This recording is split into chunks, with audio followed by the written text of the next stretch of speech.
house builders, decision makers, policymakers getting up in the morning and not knowing which way the wind's going, so, and that again stops investment decisions, it stops consumer spending. Construction has to come back. The demand is there, both from kind of the public sector, infrastructure, and the commercially sensitive sectors of residential and, everything else. Hello and welcome to our second episode of Buildup from the Basement, our podcast at the FMB. I am Iona and I'm joined here with Jeremy, our usual guest on the programme, the Head of External Affairs. Hello Jeremy, how are you? I'm all good. Good. Thank you very much. Thank you. And our special guest today is Tom Hall, our Chief Economist at Aqua Consultants. Okay, everyone. So we want to start the podcast a little bit differently to last time. So we're going to ask you, first of all, Jeremy, what you had for breakfast this morning. I had a delicious plum crumble tart thing. Muffin. No, thank you. It was a muffin. You've already heard about my muffin. Wow. A tart for breakfast. He always talks about his muffins, and now we've found out the location where he's getting these muffins from. Okay, right. Top secret. Yeah, well, it was literally over there. Okay, fair enough. I'll take you there afterwards. Not some off-the-panel bakery somewhere. It is a bit, actually. It is an off-the-panel bakery. Yeah, Jeremy's been a foodie, so it's like, okay, we all want to know where this muffin's coming from. Yeah. Man's got good taste. It's delicious muffin. Excellent. You tried to get away with saying it's a tart. I love that. Yeah, no, I forgot. Lie It's about always it. a muffin. Tarts for breakfast. Yes, tarts. Exactly. It's very That's French. Perfect breakfast. Tom, what did you have? I had a very disappointing train breakfast of a banana and 2 snack bars from home and a large pint of Earl Grey tea on the train. I thought you were going to say large pint. I was like, oh. Well, I'd come. Yeah, it would normally be that. porridge, obviously, because I live in Scotland. So it would obviously normally be porridge with a pint of whiskey or something like that, just to loosen you up for the day. Exactly. What's that? Iron brew. No, brew, yeah. And Quite. did you have that on the train? I didn't know. Okay, where are you from in Scotland? I live just south of Edinburgh. Do you? Very nice. Okay, is it freezing there? Well, we're all really hot here. It was roasting at about 18 degrees yesterday, so it was very pleasant. Yeah, almost too hot for me. Nice. Now I've lost my southern temperature acclimatization. So yeah. Good. Okay, yeah, because we've got our Federation of Master Builder Awards, of course, in Scotland coming up. Yes, we do. Exciting. But anyway, we're not here to talk about that. Sorry, we are here to talk about we are here to talk about Tom's column that is going to be in our Master Builder magazine. And so, can you just sort of give us a little bit of a sneak preview, Tom, about what's in that? Sure. So I felt, as it's the first one, it's a good idea to kind of start with an overview and start with a general kind of, this is kind of prognosis, look backwards and look forwards in terms of construction generally, but obviously focusing in on the sectors that we remember, so mainly residential and the commercially sensitive sectors. Try and cover as much ground as I can in a short space of time, in a short space of words, really. So yeah, should I talk briefly about the kind of I mean, how do you think everything's going to go? Yeah, that's a big question. Well, it is a big question. What's predictions. How are the builders going to fare? Well, I think what are we looking at? I think in the short term, at least, it's probably more of the same, which is more uncertainty, unfortunately. So I think I felt I'm certainly guilty of maybe slightly rose-tinted spectacles with the new government coming in and what have you, that there was going to be an immediate unlocking of more funds, and a bit of that uncertainty that's dogged us through the previous administrations with Brexit and obviously through COVID, and then the recovery from COVID and all the uncertainty coming out of that, Ukraine war, all that kind of stuff. Before the election, the US election recently, it kind of felt like politically things were going to be a bit more stable for a while. And I think what we saw obviously was the kind of pessimism over the end of last year, the kind of bad news that was affecting both businesses and consumers. They held back spending, and that obviously led to a bit of a slowdown towards the end of last year. And we didn't see that unlocking that I was expecting, at least. Yeah. Do you think the trade stuff's going to upset the industry? Yeah, I mean, exactly. a lot of tariffs going on. Well, I think yes and no, I think is the answer. So probably good news, for me at least, obviously with the US declaring trade war on the world in the last few weeks, construction is probably going to be less impacted by those tariffs than most, because majority of construction materials are sourced domestically, or at least from kind of our near neighbours. So we're not going to America's like bring in loads of wood and stuff like that. Exactly. Okay. Obviously, there will be areas that are affected. So where there are, if your business does import a lot from America, then that is obviously a real concern, massive concern, immediate increase in cost and immediate disruption in supply chains. I think, but there are, for construction and generally the UK, there are potentially some upsides from all the tariff wars. So obviously the EU now has an incentive to have more trade with us, which it didn't have before. Before it was always us going to the table, really, realistically. So they've got, they want to alleviate the impacts of trade. Easy to do it with us because obviously we want that trade and we're nearby. And then also surplus of Chinese products potentially will be looking for a home. And that, so potentially there might be some downward inflationary impacts, which again will benefit us. So that's another positive that doesn't get cheap? Well, less is that inflation less rather inflation? than deflation, Right. shall we say? Deflation, I would say. yeah. So just inflation might be slightly lower as a result of increase. That we might have more goods kicking around. But the problem is that it's investment into housing, and that's the problem. Is are people not wanting to buy here? Yeah. So the negative, I think, is that continuation of uncertainty that we've seen. So house builders, decision makers, policymakers getting up in the morning and not knowing which way the wind's going. And that again stops investment decisions. It stops consumer spending.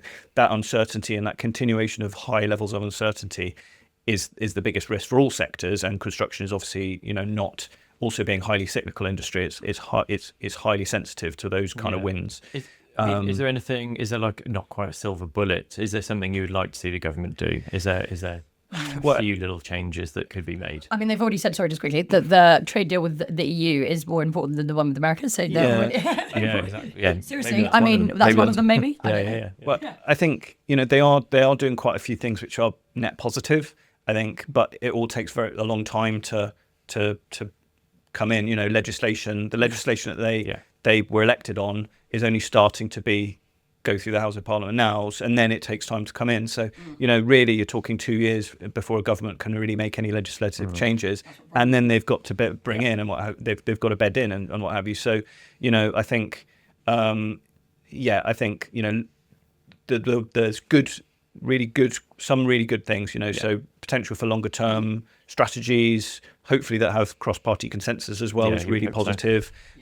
Planning reform, potentially unlocking some of the barriers to housing on the supply side, probably a lack of labour market reform in terms of, obviously the supply constraints in terms of labour, not much real material being done there as far as I'm aware, and just generally kind of pro-growth, long-term growth things of investing more in public investment, that kind of longer-term view and borrowing and investing for the long term. Sorry, just really quick. It's interesting that Rachel Reeves and her, I know it was ages ago, but was going build. This government is, but I mean, builders are not not brickies and all that. That big announcement we had recently. They're not often mentioned with government. I can't remember the last time I sort of Conservative government in 40 years. They haven't mentioned it at all. But it's quite interesting that they are becoming the backbone of the economy, and the pressure is on to build. But then people don't understand. Do they? Do the builders help the economy, or do the economy need to build? It's like, which came first, the chicken or the egg? When you see cranes outside, for example, it's like, economic growth, but which one? Yeah, first, you know what I mean? It's a difficult one because there's always chicken and egg. They need the incentives to go, often train up the workforce, which is the difficult part. So and we've seen with retrofitting and energy efficiency in homes, there needs to be that consumer incentive. And I think, as Tom was saying, it's that stability of the economy. If you're going to invest tens of thousands into your home, you need a stable economy. You need to know there's, you're going to have money in your pocket at the end of the day. So so difficult time. Yeah. So kind of doom and gloom. Not doom and gloom, but continuation of I think uncertainty and somewhat depressed, conditions for the short term. Yeah. But I think there are a few positives, maybe not coming through in the leading indicators, but for me the big one is the fact that wage growth has been 3% above inflation, so real growth about 6% nominal, 3% real for 12 months now, and that is hopefully it is lessening the squeeze on household incomes a bit after the longest ever, I think it was the longest ever continuous fall in real incomes, which is really bad. So that's a real positive, but that's not feeding into spending yet because saving rates have increased they're almost at levels which we saw at the peak of the 2008 financial crisis. So we're almost at that level again, and that's not going to continue forever. So at some point, consumers are going to go, hold on, I'll start spending. I'm happy with the level of savings I have now. I can start spending, and maybe I've got that deposit together for the house that now.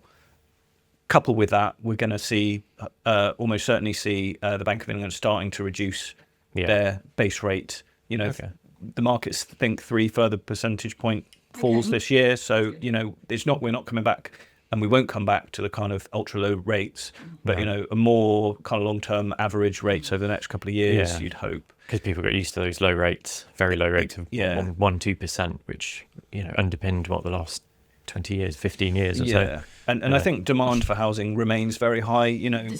So many people wanting to move but aren't able to. So that underlying demand that I've been talking about for a long time remains there. It's just obviously, people want to move but they can't afford it at the time. So, that lessening of constraints to household income, slightly more increasing availability of finance, I think hopefully should increase demand. And on the supply side, your planning reform, hopefully a bit more kind of hopeful, stable conditions domestically. Do you think it's this? Do you subscribe to the idea that it's going to be a bit of pain for 2 years, and it was always the plan in government, painful 2 years, and then as the election starts to ramp up, and the sort of bit people remember from a government, because they don't normally remember the first 2 years, then they start to turn the taps on.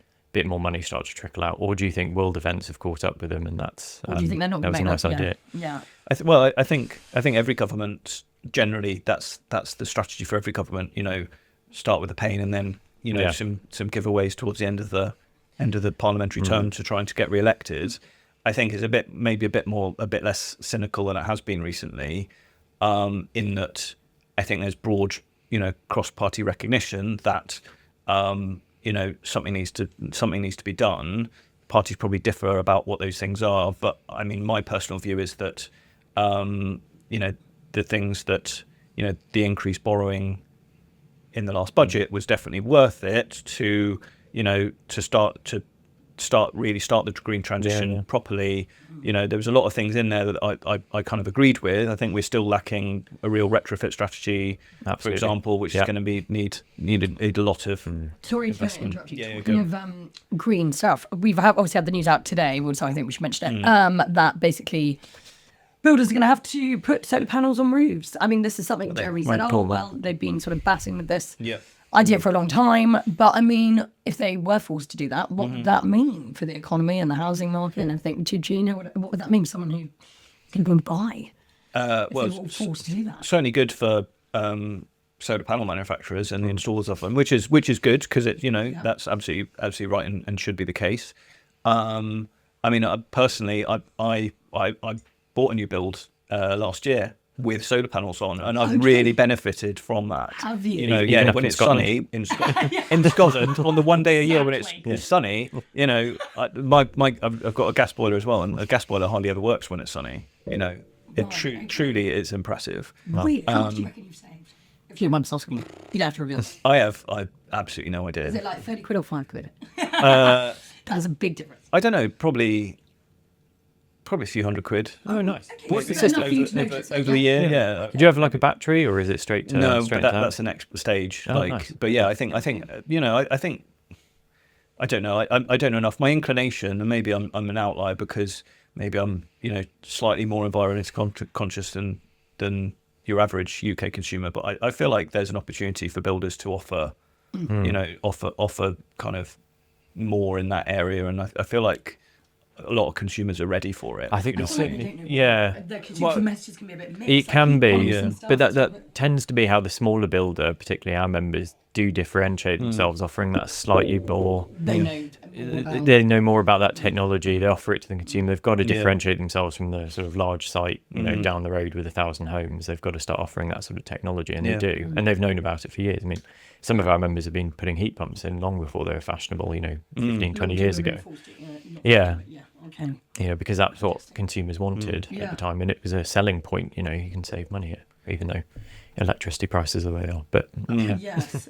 And the cost equation has changed, hasn't it? With with the increases in energy prices resulting from our reliance on fossil fuels, the equation that is kind of like in your mind, it's like, well, my payback's going to be 20 years. It's not, so it's never going to be economic. That's not the case anymore, So and both the lowering of the prices of renewables, in domestic renewables that you can install, and the increase in price in grid electricity. Yeah. Do you think the prices on electricity will come down? Because I'm thinking about the green transition. Very reliant on obviously a stable grid, actually being the power there in the first place, but costs are very high. Well, that's the problem generally you have you've got to pay for that investment. If you look at France, for example, they're at the opposite stage. They're highly reliant on nuclear power, but all their nuclear power is coming to the end. Okay. So they've got an incredibly low unit rate of electricity but at some point they're going to have this bow wave investment when all their nuclear power is already starting to need to come offline and be replaced with something. So they're in a completely different stage. So it's quite hard to make international comparisons. Where they are. I don't know enough about the French electricity market, I would say. But I think the UK has done pretty well in terms of decarbonising with the lack of policy certainty, and the kind of moratorium on various different forms of renewables and lacking subsidies and all that kind of stuff. Well, it's a really contentious issue, this net zero stuff. Yeah, I mean, it comes out. Yeah, literally over the weekend. More of it. Kicking off about it, saying the ban was saying doesn't do it. Yes. Well, until Tony Blair coming out with the reports. That's right. That's right. There's not invested enough, not gone hard enough, all that sort of stuff. Yeah. Yeah, not great. Yeah. So, Jeremy, we have had the news today about solar panels. You were quite funny upstairs when I asked you about this earlier. You were like, yeah, they always talk about this. Can you actually just tell our listeners, please, what the news is? Yeah, so it looks like they are finally going to make a decision on solar panels being put on all new homes by 2027. I think this has been in the Future Home Standard. They've been talking about this for a very long time. It's kind of been in the pipeline. I think, Tom's mentioned about having it on his own home, and it works very well, and it probably just needs to be integrated into bigger things, so like actually capturing the energy in batteries and things like that. That's another area that's been spoken about and hasn't quite advanced enough. Battery technology is there, but are they going to put batteries in new homes, all this sort of thing? Because then you're actually capturing the energy, you're putting it back into the grid, or you're putting it back into your own home, and it's much more beneficial for the homeowner. So I think it needs to be part of a bigger strategy potentially in terms of energy capture, rather than just solar panels on homes, which will be good because it will save people money. That's really good. People I don't think know that. That's about another thing about sort of, people being they're not informed enough. I didn't know that you could sort of stash the battery. Yeah, you can. Well, that's the idea. That's the idea. Especially as people are charging their cars and we're going to have electric heating through heat pumps, etc. It's going to put a lot of strain on the grid. So if you have that battery power stored up in your own home, it can save you money. It takes the effort off the grid, so it works out better for everyone.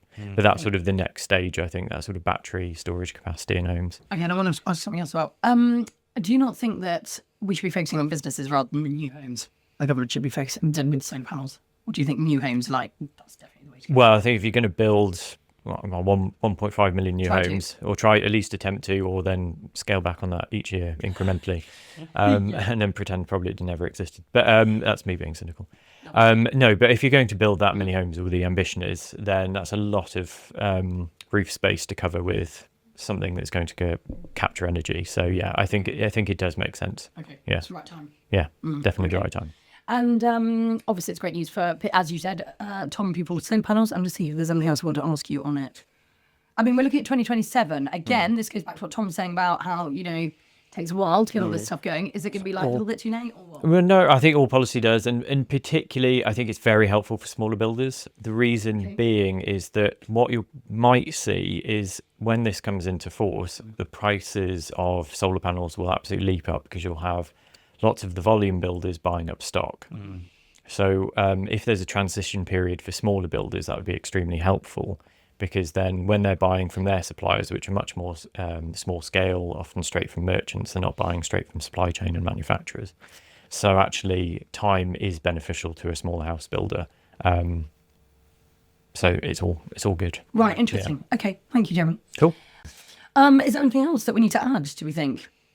Is there anything else we want to ask Well, Tom? While he's here. I guess if I could summarise. Yeah, so please do. obviously continuation of uncertainty, it's probably this year for the end of this year. But I think construction has to come back. My view is that it has to come back. The demand is there, both from kind of the public sector, infrastructure, and the commercially sensitive sectors of residential and everything else. But it's going to be kind of slow and steady comeback. Obviously, with the supply constraints of lacking labour as well, the lack of labour shortages, or at least labour constraints, shall we say? So it's going to be slow and steady return, I would say, rather than a kind of immediate unlocking and big bang type stuff. I think while you're here, it'd be interesting though, because there's this constant argument raging that does construction need to innovate, right, or is it just expansion? And I think a lot of industries are in that space. But while you're here, is it a case of, because construction, I think output-wise hasn't really increased for a number of years, possibly decades. So is it a case of we need to look at innovation? Is everyone getting excited about AI? Is that the right thing to do? Or I want to let you answer this, but just to give you some information, when Brian and I went to a Polish builder consortium last week, and we were talking about exactly this. And there was a gentleman who has his own company, and he was saying how basically AI is like overtaking the young generation coming in are learning all this really, really quickly. Yeah. And they're sort of going off with their AI skills and it's just sort of overtaking. And the older generations who are working for these companies aren't sort of keeping on board. And then you get this big divide of sort of the workforce splitting of the young people coming in and sort of advancing in other ways. And it's all a bit quite intimidating, I think, for some of these companies taking on this stuff. Well, I can understand. I mean, if you're a small company, I mean, maybe AI on whether or not you take your cranes down or not and the time they're moving around. Because really they probably just need finance software or something. It's that kind of thing to help them just with the back end, but you don't need these big picture kind of modelling data and all this stuff.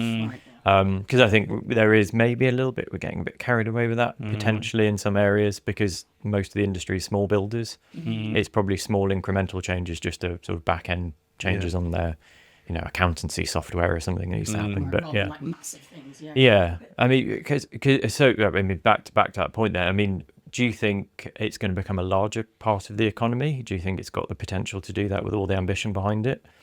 Do you think that's beneficial to become a larger part of the economy as we're so service-based? Or I think in terms of larger part of the economy, I guess, given that we're talking about, there needs to be a bow wave of investment, particularly in energy, it makes sense to believe that it will, certainly for a period of time, become a bigger part of the economy, because we've let our public realm and infrastructure degrade over the last 30 to 40 years. So you'd naturally think that there should be an increase required in construction, because improved built environment provides the growth impetus and provides healthy people, creates healthy societies that we need. And I feel like we've got away from that a bit in the last kind of couple of decades, maybe. So yes, I think it should be. I'd hope, in terms of what's the kind of blockers are, I think like it's such a complex issue, right? So I think the kind of structure of the industry is kind of so complex and interacts with the policy world so much and everything else, that I think you just need to start unpicking some of those difficulties. So why is construction so cyclical? Because margins are so thin, because the power isn't, there's a kind of asymmetry of power across, from who owns the land to who wants to build the stuff to who actually builds it. And the industry is driven from that, so all of the kind of boom and bust of all the construction companies going, that's a function of the market structure that we have. So we need policy plays a massive part. We need that stable policy. We need that stable long-term investment, cross-party agreement, really, of, higher levels of investment for a longer period. I think we need to also start thinking, and in my view, Mr. Radical, start thinking more about, land use and how we change incentives for using land differently and how we tax that land differently over the longer term, all that kind of stuff, it needs some answers to some bigger questions, I think. And technological naturally play a massive part, but I think that the underlying issues with construction kind of go beyond technology. We've talked about off-site construction for a long time. It's come a long way, but it's not gonna. There's no silver bullet. There's no one thing. There's no. It's not AI. It all plays its part to improving. But I think policy-wise and market structure-wise, we need to take a kind of more of a strategic look and long-term look. Absolutely. Brilliant, Tom. Absolutely. Thank you so much for joining us. Thank you so much. We will hopefully have you back when we have our next. Can't wait. And a great tie, by the way. Thank you very much. Yeah, great tie. Thank you. That's a great tie. I didn't know so. Great tie. And talking of cross-party, we have got next week, we are bringing in we are bringing in an MP from the Conservative Party who is going to be talking to us about licensing. So there's a spoiler for next week. Tom, thank you so much for coming in. Thank you. Thank you. And thank you very much to all of our listeners who have been listening into this podcast today. And we also want to obviously say a big thank you to Tom for coming all the way into the office in Ely Place. Thank you, Tom. Thank you for having me. No problem. We'll see you again soon. Look forward to it. Thank you. Brilliant. And Jeremy, obviously, thank you very much. Yes, I just had to come downstairs. I will see you upstairs in literally 5 minutes. And join us for our next one where we'll be talking about licensing.